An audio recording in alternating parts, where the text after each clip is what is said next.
see what we got.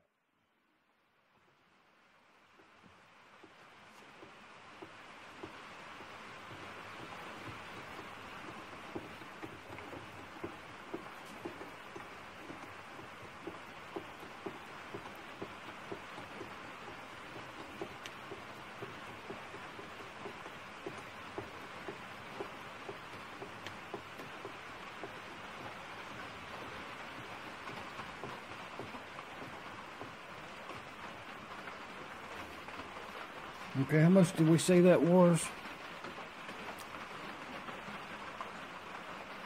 I believe that's different reading. Huh? I believe that's a different reading.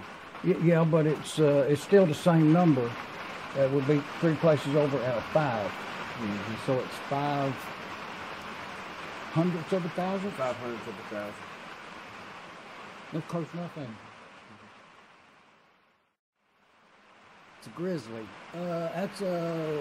It's a G1007 because it had a paired table there, which I never did put on. I got that brand spanking new.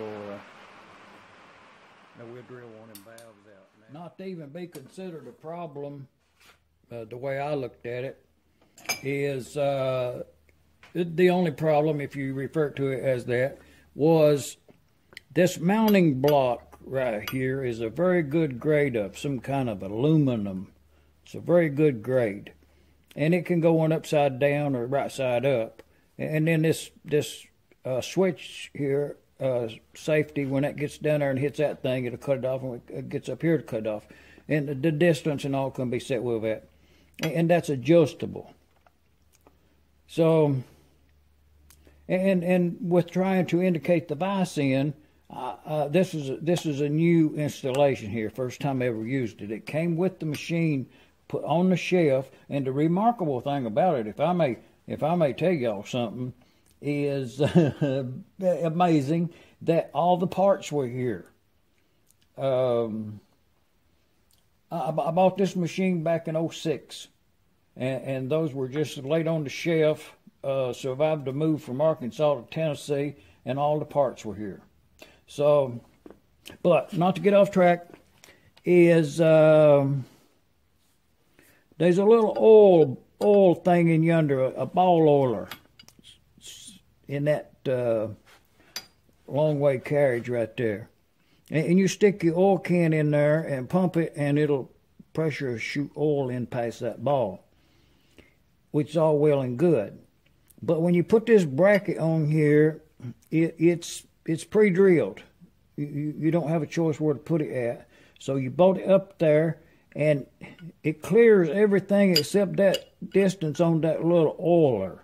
When it comes past it, it hits the inside of that block there, that spacer block. So, what I done is took it back off and took a file to it, knocked the quarter off, put it back on there, and I think it kind of worked out being an asset, as that will in turn be a little oil trough.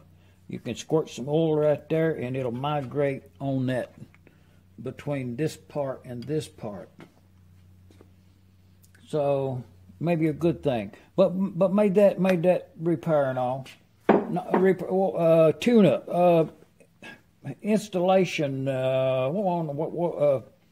Just making sure everything worked. And now, but what was happening when that would come down through here, it would strike that, and it would push this top piece a little bit like that, and you'd get a false reading in your dial indicator when you was indicating the vice in.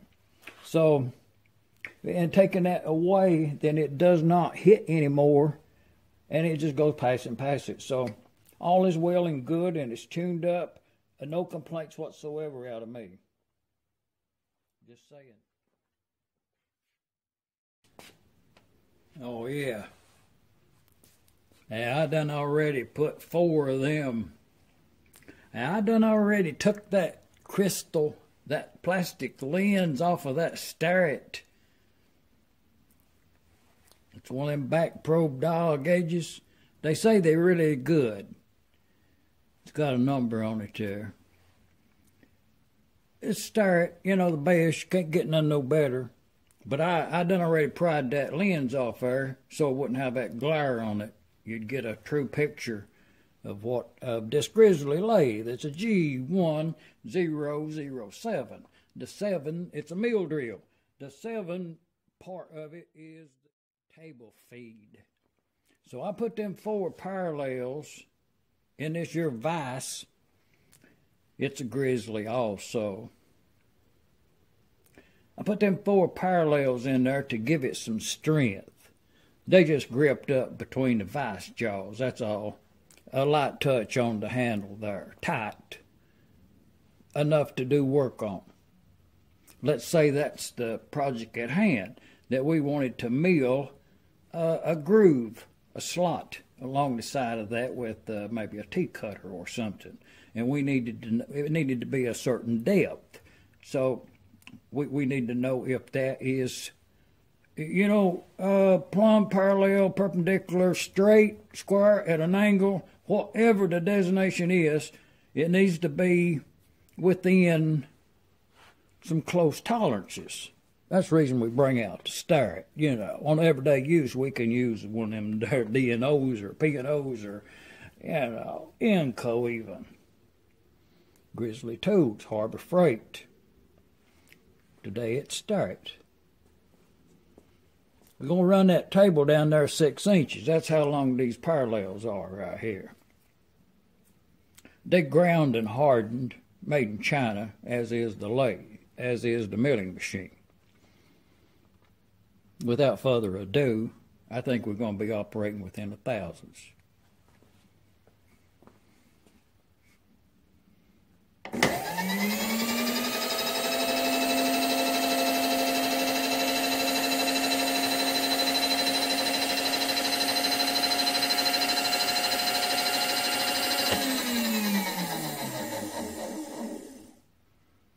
Yeah, that's good enough for me.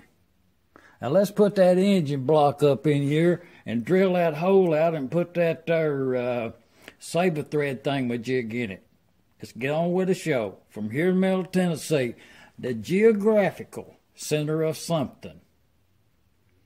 Shop Dog Sam. Oh yeah, hey, wait a minute. Let's run it back down the other way and see if we get the same reading.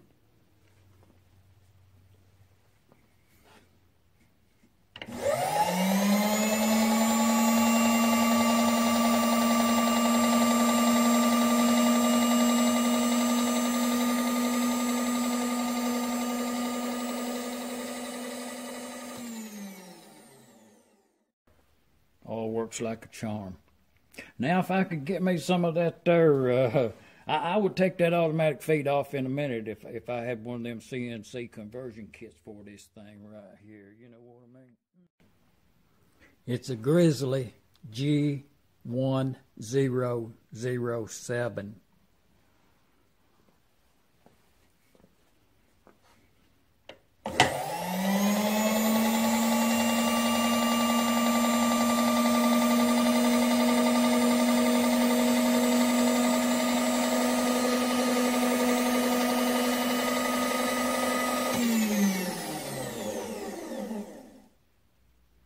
Yeah, I'll take that measurement most any day.